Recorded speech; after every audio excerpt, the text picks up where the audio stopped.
ओइछे आज हामी कुरिलो बनाउने तरिका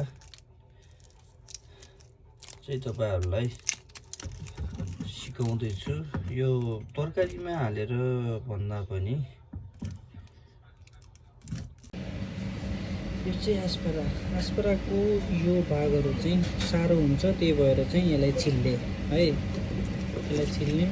अनि त्यसपछि अब देखाउँछु नुन हुन्छ, यो नुन र उम्लेको पानीलाई तलको भागलाई चाहिँ यसो अलिकति सारो हुने भएको भएर उम्लेको पानीमा, अनि त्यसपछि यसले हाल्ने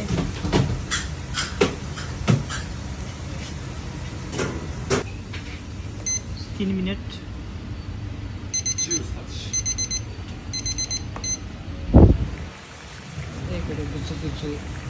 यसरी उम्लिने गरी चाहिँ हाल्ने है त। अब त्यसपछि यसलाई चाहिँ बन्द गरेर पानीमा, चिसो पानीमा 5 मिनटदेखि 10 मिनटसम्म राख्ने है, 5 देखि 10 मिनट राख्ने। नुन पानी आफ्नो टेस्ट अनुसार अलिकति खुर्सानीको टेस्ट आउने गरी चाहिँ यसरी भिजाएर राख्ने।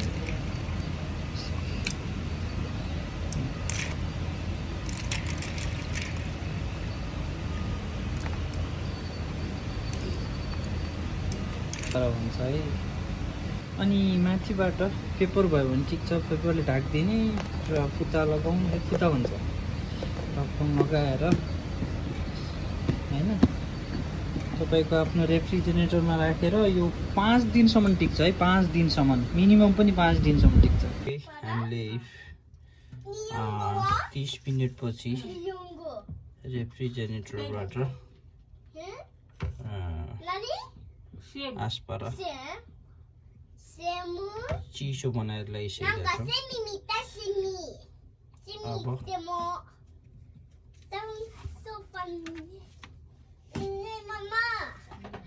बीचमा काट्ने,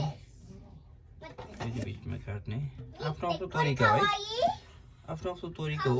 जसरी पनि काट्न मिल्यो, जसरी पनि राख्न मिल्यो।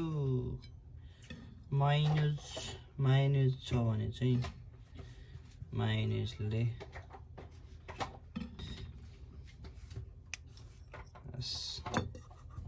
नाइस।